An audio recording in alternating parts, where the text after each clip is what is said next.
All right, guys.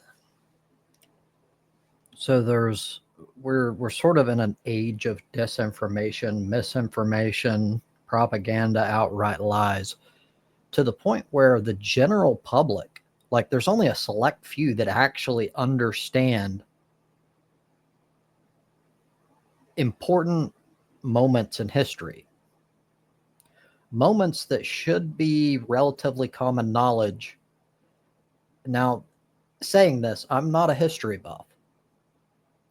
I don't really know a whole lot about history, but this is one of those that is extremely important to understand so that we can see the signs,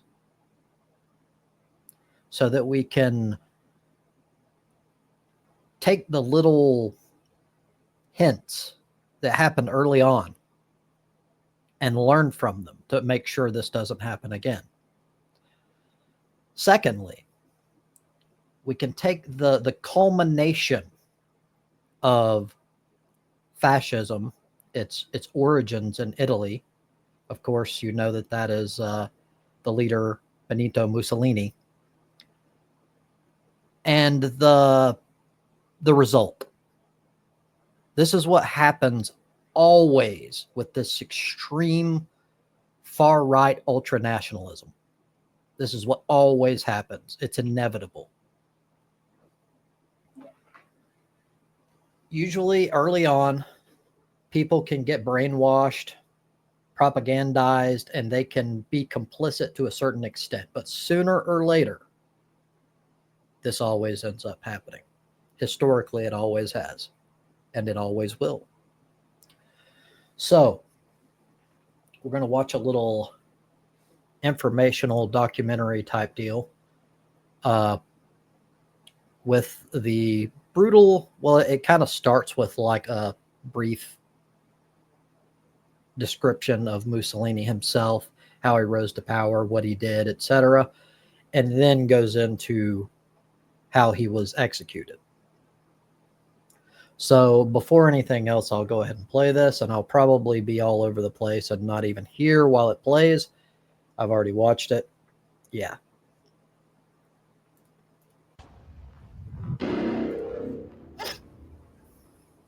Benito Mussolini, once the powerful leader of Italy, met a gruesome and humiliating end, which was one of the most brutal moments in history. And to this day, it remains unforgettable. Mussolini was born on July 29, 1883, in Predappio, a small town in northern Italy. His father, Alessandro Mussolini, was a blacksmith and a strong socialist who admired revolutionaries like Karl Marx. His mother, Rosa Maltoni, was a school teacher who was more religious and disciplined. Growing up, Mussolini was exposed to both strict education and radical political ideas. His father named him Benito, after Benito Juarez, a Mexican leader who fought against foreign rule. From a young age, Mussolini was rebellious. He got into fights and had a reputation for being aggressive. He was also smart, especially in writing and public speaking. In his teenage years, he was sent to a strict Catholic boarding school, but he was expelled for attacking another student with a knife. This violent streak would follow him throughout his life. As a young man, Mussolini became a journalist and a socialist. He wrote for socialist newspapers and supported workers' rights. In 1909, he moved to Trento, then part of Austro-Hungary, and edited a socialist newspaper called L'Avvenire del Lavoratore, the future of the worker. He was soon arrested and expelled from the region for his anti-government writings.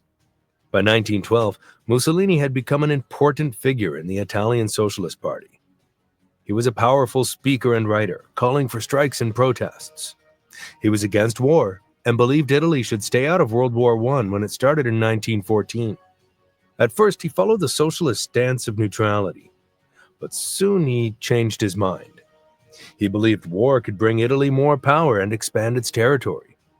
This was a betrayal of socialist principles, and in 1914 he was kicked out of the Italian Socialist Party. Now a nationalist, Mussolini supported Italy's entry into the war. He started his own newspaper, Il Popolo d'Italia, the people of Italy, where he promoted militarism and patriotism. In 1915, Italy entered the war on the side of Britain and France.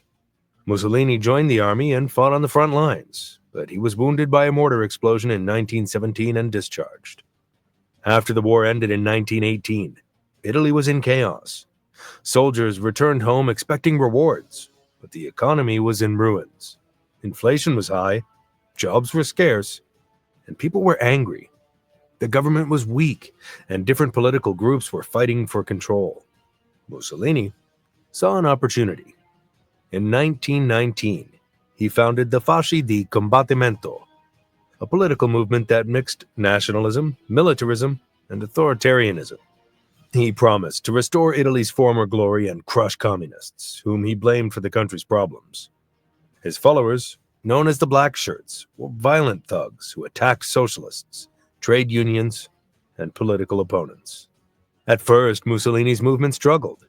In the 1919 elections, his party failed to win a single seat in parliament. But over the next 5 years, his influence grew. The government was weak, and the people were desperate for a strong leader. Mussolini positioned himself as the only man who could restore order. In 1921, he officially founded the National Fascist Party. The party gained support from the middle class, business owners, and the military, all of whom feared a communist revolution. By 1922, Italy was in a political crisis. There were strikes, protests, and violence in the streets. Mussolini took advantage of the chaos and planned a coup. On October 28, 1922, he and his Black Shirts marched towards Rome, demanding that the king make him prime minister. King Victor Emmanuel III had the power to stop Mussolini by calling in the army, but he hesitated. He feared a civil war and believed Mussolini could be controlled. On October 29, 1922, the king gave in and appointed Mussolini as Prime Minister of Italy. Mussolini didn't waste time. Over the next few years, he dismantled democracy. By 1925, he had full control over Italy, calling himself Il Duce, the leader. For nearly 2 decades, Mussolini ruled Italy with an iron fist.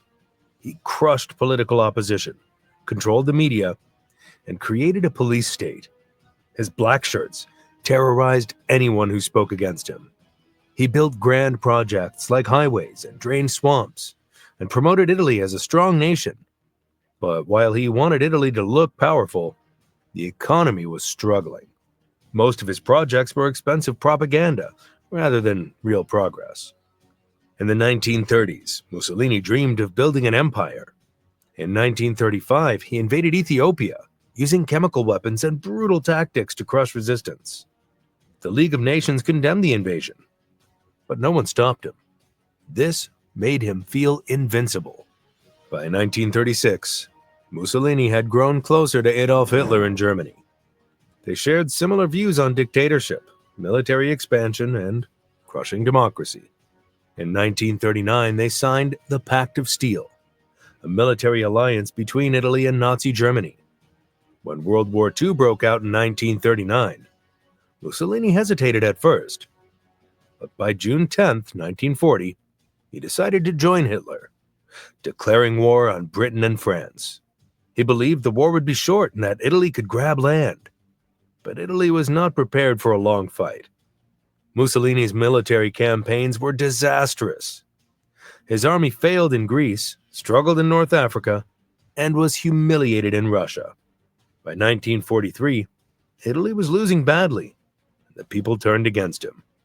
By mid-1943, Mussolini's grip on power was slipping. Italy's military efforts in World War II had gone poorly. The Italian army was struggling, morale was low, and the people were exhausted from years of hardship. The Allies invaded Sicily on July 9, 1943, marking the beginning of their push into Italian territory. As the situation worsened, King Victor Emmanuel III and several high-ranking officials decided that Mussolini had to be removed. On July 24, 1943, the Fascist Grand Council held a secret meeting where a vote was taken on Mussolini's leadership. The vote was against him. The next day, on July 25th, Mussolini was summoned to the royal palace in Rome, where King Victor Emmanuel III informed him that he was no longer in charge. the king declared that Marshal Pietro Badoglio would take over as the new leader of Italy. Mussolini was arrested as soon as he left the palace. Fearing that his supporters might try to free him, the government moved him to different locations before finally imprisoning him at the Hotel Campo Imperatore, a remote mountain hotel in Gran Sasso, deep in the Abruzzo region. This location was chosen because it was isolated and difficult to reach, ensuring that Mussolini had no contact with the outside world. With Mussolini gone, Italy switched sides. On September 8, 1943, the Italian government signed an armistice with the Allies, officially surrendering. Italian troops abandoned the fight against the Allies and in many cases turned against their former German allies. But Mussolini's story wasn't over yet. Hitler refused to let Mussolini fall. On September 12, 1943, German paratroopers launched a daring rescue mission known as Operation Oak. They flew gliders to the mountain hotel, overpowered the guards, and freed Mussolini without firing a shot. Hitler made Mussolini the leader of a puppet state in northern Italy called the Italian Social Republic, also known as the Republic of Salo. But by now, Mussolini was just a shadow of his former self. He had no real power, and his fate was already sealed. By late April 1945, World War II in Europe was coming to an end. Nazi Germany was collapsing under the weight of the Allied forces, and Italy was in chaos. The Allies, along with Italian partisan resistance fighters, were closing in on the last strongholds of Mussolini's puppet government in northern Italy. Town after town was being liberated, and the fascist regime was crumbling. Mussolini knew he was running out of time. His once loyal supporters were abandoning him, and even the Germans, his only remaining allies, were preparing to surrender or retreat. He had no army left, no power, and no safe place to go. The war was lost. On April 25, 1945, Mussolini made his final, desperate attempt to escape. That day, he was in Milan, where he planned to make a last stand against the advancing Allies. But when he arrived, he realized that there was no one left to fight for him. The people of Milan had risen up in rebellion, and the partisans were taking over the city. At this point, Mussolini received a message from Cardinal Alfredo Ildefonso Schuster, the Archbishop of Milan, who offered to mediate a surrender. Mussolini met with leaders of the National Liberation Committee, the group that led the resistance. But he refused to step down. He still believed that somehow he could escape and regroup. Realizing he could not stay in Milan, Mussolini and a small group of loyal fascists quickly left the city and headed north toward Como.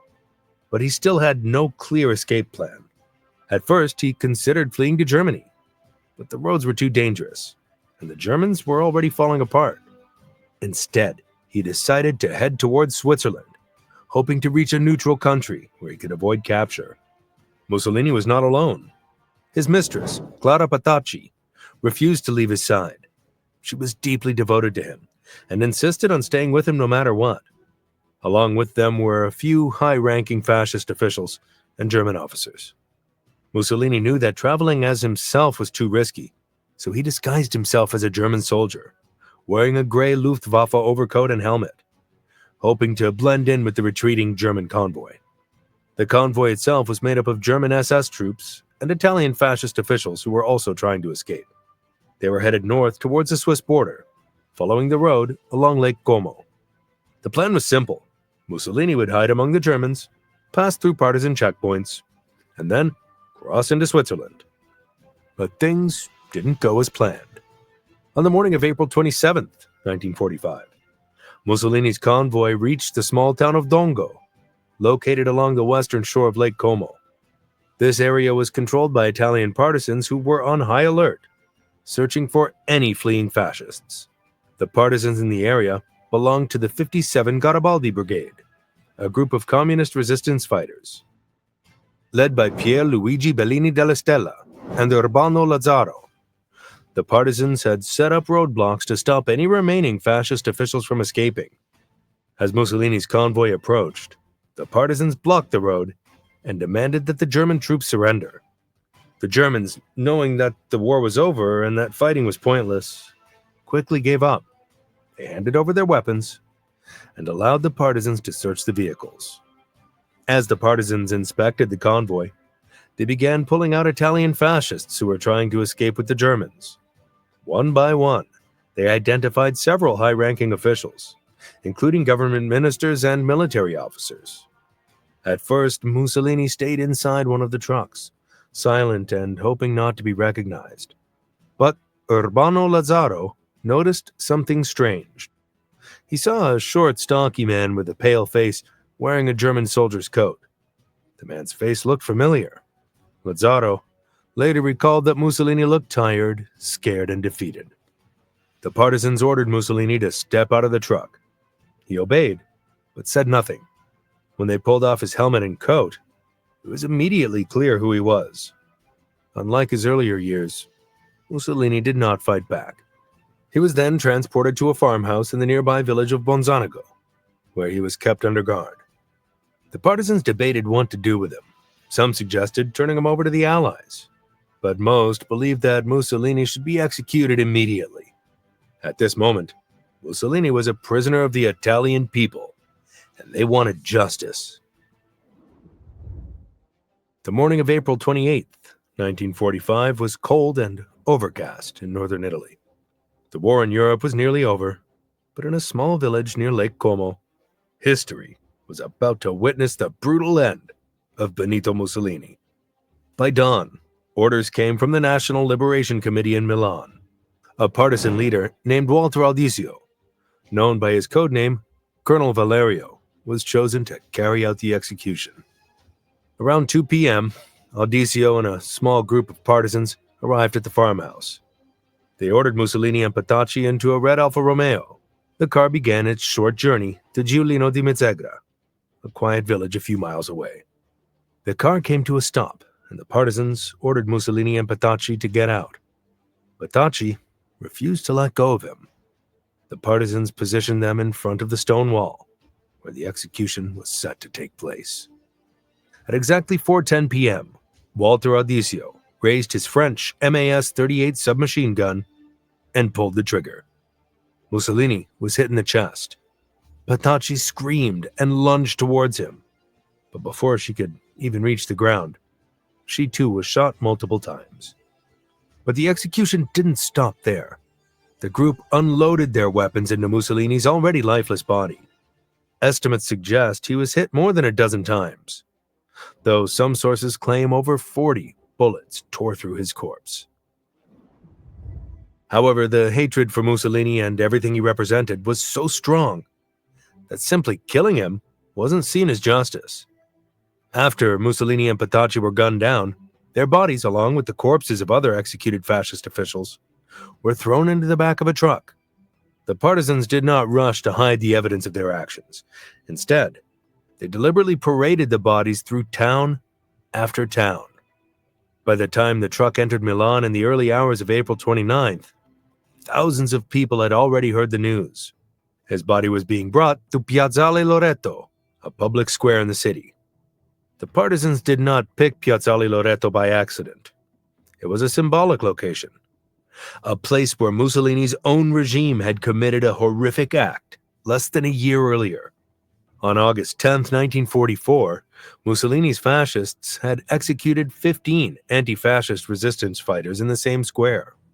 Their bodies were dumped on the ground and left there for hours, exposed to the sun and flies, as a warning to anyone who opposed the fascist regime. Now, almost 9 months later, Mussolini himself was about to suffer the same fate, but much worse. The truck rolled into Piazzale Loreto, and the bodies were dumped onto the ground like garbage. People rushed forward.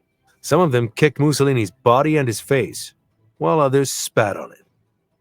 Several men pulled out pistols and fired more bullets into his corpse.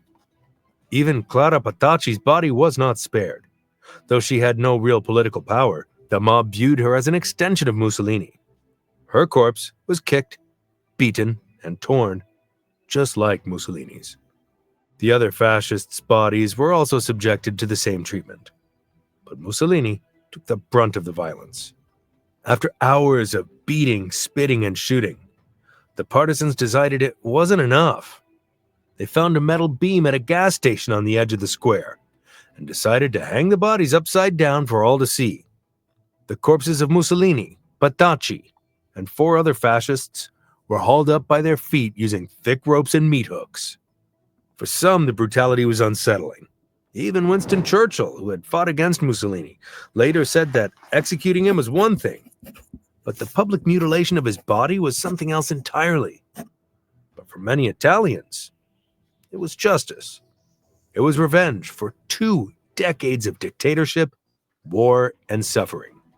After several hours, the authorities ordered the bodies to be taken down. They were placed in cheap wooden coffins and taken to a local morgue. At first, no one knew what to do with Mussolini's body. There was fear that fascists might try to recover it and turn it into a shrine. So the government buried him in an unmarked grave in Musoccio Cemetery outside Milan. But the story wasn't over yet. In 1946, a group of hardcore fascists stole Mussolini's body from the cemetery. They took it on a secret journey across Italy, hoping to give him a proper fascist burial. The authorities eventually tracked it down, and for 11 years, Mussolini's body was kept hidden by the government. Finally, in 1957, the Italian government gave in to requests from his family and allowed his remains to be buried in his hometown of Predappio. Today, Mussolini's tomb in Predappio still attracts visitors. Some are diehard fascists who still admire him, and others come out of historical curiosity.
I just talked for a very long time while on mute.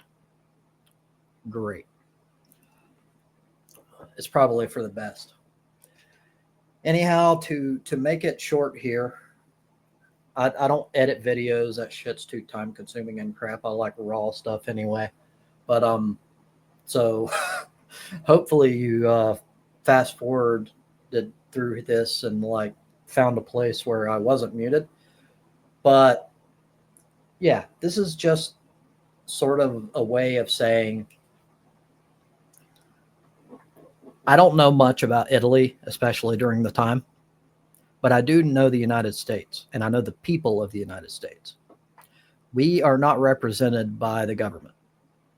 So you can't look to Congress and the president and the institutions in general as like an indicator of how we feel. It doesn't work that way.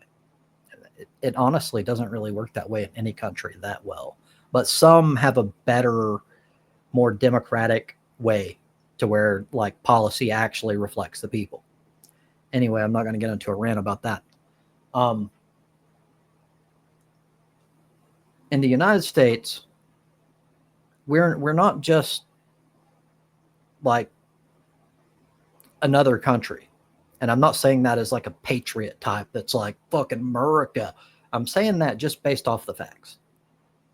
We have more guns than we have people. And we, on top of that, we have a very hardcore, innate democratic sort of idealism. It will not take long if this sort of like fascist rhetoric ramps up and like they start clamping down on like free speech. They start trying to like go after dissent in the media and clamp down, shut them down, and then make it to where essentially there's like a police state and like state controlled media like in Russia. It won't take decades. I promise you that. There's going to be a rebellion very, very quickly. Let's also point out not only the specific like ideology and like demographics of Americans in the United States in general. Let's also look at the fact that this is history, and many of us, although not nearly enough, have already learned from it. Some know what to look for. Some are ready. And all I can say is if the people, especially these particular people, are pushed enough, if you start like trying to like, oh, let's make examples out of these guys and make it to where they fear saying anything against us and shit, it's not going to end well for you. It just won't. Anyhow, that's the important part. I'm already 35 minutes over. I don't even know how long I was fucking talking on mute. But thank you for your time.